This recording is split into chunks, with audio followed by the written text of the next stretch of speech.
এখন রানিং কিছু টাকা রেখে বাদ বাকি টাকাগুলো সমস্ত ব্যান করে দিতে হবে। 1000 টাকার লোড, 500 টাকার লোড, সব টাকা ব্যান করে দেওয়া হয়। যে এমপি মন্ত্রী আমাদের খাটের নিচে, তোষকের নিচে, যে বালসের নিচে যে টাকাগুলো রাখছে, এই টাকাগুলো কিন্তু তাদের কোনো মূল্যায়ন থাকছে না।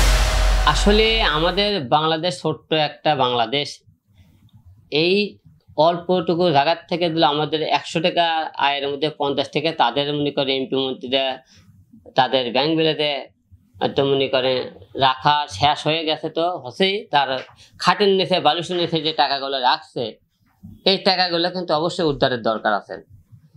আপনারা সবাই দেখেছেন, আপনারা জানেন, আমাদের পার্শ্ববর্তী দেশ ভারতে নরেন্দ্র মোদী যখন ক্ষমতায় আসেন, ভোটে পাস করার পরে, সেই টাইমে কিন্তু সে কিন্তু একটা কাজ করেছিল।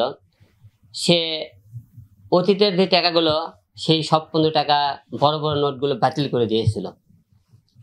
তো এইরকম আমাকে বাংলাদেশের এখন রানিং কিছু টাকা রেখে বাদ বাকি টাকাগুলো সমস্ত ব্যান করে দিতে হবে। 1000 টাকার লোড, 500 টাকার লোড, সব টাকা ব্যান করে দেওয়া হয়।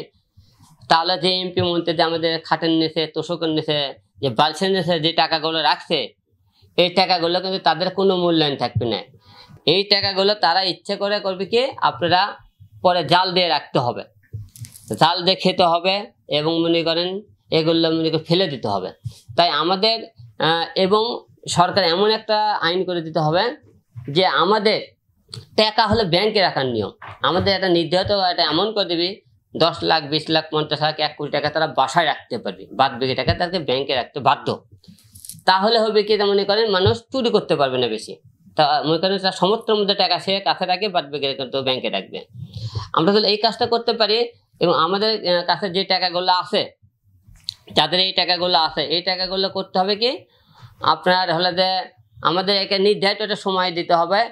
এই নির্ধারিত সময়টা দিয়ে এই টাকাটাগুলো করতে হবে কি, আমাদের বড় বড় যে নোটগুলো আছে, নোটগুলো টাকা আমাকে ব্যাংকে থেকে বদল করে একটা সময় দিতে হবে।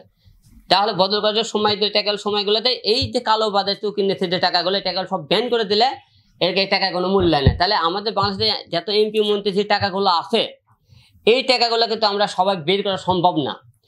এই টাকাগুলো তাদেরকে, এই এমপি মন্ত্রী তো ধ্বংস হবেই, ধ্বংস করে দাও আমরা, তার সাথে তাদেরকে সম্পদগুলো ধ্বংস করতে হবে, তাদেরকে টাকাগুলো ধ্বংস করতে হবে।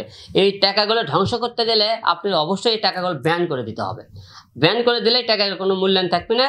আমি এই জন্য বলতেছি, আর আমাদের কাছে যাদের যার টাকা আছে, ব্যাংকে তো নির্ধারিত সময় দেবে, এই টাকাগুলো আপনারা, যাদের এই টাকাগুলো আছে, এই টাকাগুলো অদল বদল করে দেন। কারণ আমাদের 52% লোক সাধারণ মানুষ, মধ্যম শ্রেণীর লোক, এর কাছে অত কোটি কোটি টাকা নাই। কোটি কোটি টাকা আছে কার কাছে, কালো বাজারের কাছে, তার কিন্তু টাকাগুলো নিয়ে যাবে না।